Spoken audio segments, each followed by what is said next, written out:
আসসালামু আলাইকুম প্রিয় দর্শক, আমরা এখন আছি এআর মালিক সিডস প্রাইভেট লিমিটেডের হাইব্রিড বেগুন ললিতার জমিতে। আজকে ভিডিওটা তাদের জন্য যারা বেগুন চাষের জন্য জাত নির্বাচন নিয়ে দুশ্চিন্তার মধ্যে আছেন।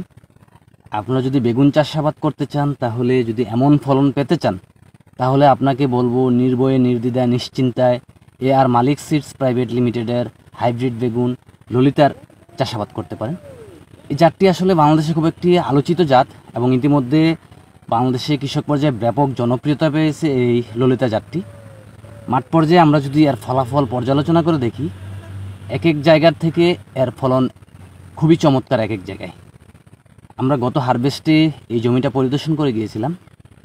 240% জমি থেকে গত হারভেস্টে প্রায় 15,000 কেজি বেগুন উত্তোলন করা হয়েছিল। এই হারভেস্টও আমরা যেভাবে বেগুন দেখতেছি, পুরোটা জমিতেই এভাবে বেগুনের ফলন।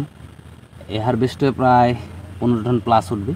তো এই বৈরী আবহাওয়ার মধ্যেও, যেখানে বৃষ্টিপাতের কোনো চিহ্ন নেই এবং অতিরিক্ত গরম, অন্যান্য বেগুনের জমিতে পোকার আক্রমণের কোনো ফলই দেখা যাচ্ছে না। আর এই জায়গায় যদি আমরা দেখি, এই ললিতাতে জমি ফলনে ভরপুর। তো এই জাতের আরেকটা অন্যতম বৈশিষ্ট্য হচ্ছে তুলসী বা ঝিমিয়ে পড়া। যে বেগুন গাছের মেইন সমস্যা হচ্ছে গাছ ঝিমিয়ে মারা যায়। ইনশাল্লাহ আপনারা যদি এই জাতটি চাষাবাদ করতে পারেন, নির্ভয় নির্দ্বিধায় আল্লাহর রহমতে একেবারে নিশ্চিন্তে থাকতে পারবেন। এই জাতের মধ্যে তুলসী বা ঝিমিয়ে পড়া রোগের সংখ্যাটা খুবই কম, একেবারে নাই বললেই চলে। আর বেগুনে যে একটা পোকার আক্রমণ থাকে, আমরা যদি দেখাই, এই জায়গায় ত্বকটা খুবই মসৃণ এবং এই ত্বক মসৃণের কারণে এবং ত্বকের একটা যে গ্লিজের কারণে ইতিমধ্যে এই ললিতা বেগুনটা দেশের বাহিরেও ব্যাপক চাহিদা তৈরি হয়েছে এবং কৃষক পর্যায়ে থেকে বিভিন্ন এক্সপোর্টার ভাইয়েরা এই মালিক সিডসের ললিতা বেগুন বিভিন্ন দেশে রপ্তানি করতেছে ইতিমধ্যে।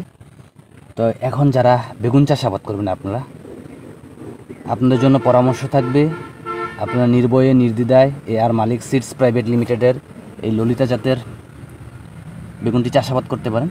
আপনি যদি এমন ফলন পেতে চান, তাহলে অবশ্যই ললিতা ছাড়া আপনার অন্য কোনো জাতের কোনো বিকল্পই নেই। এ পর্যন্ত এখান থেকে প্রায় 3 বার সংগ্রহ করা হয়েছে ফল। যে পরিমাণ ফুল এবং গাছের ফল আছে, খুবই সন্তোষজনক।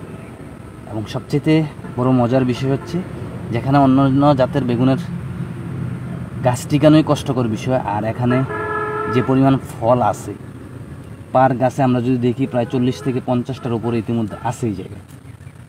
মানে একেবারে মাথা নষ্ট করা ফলন।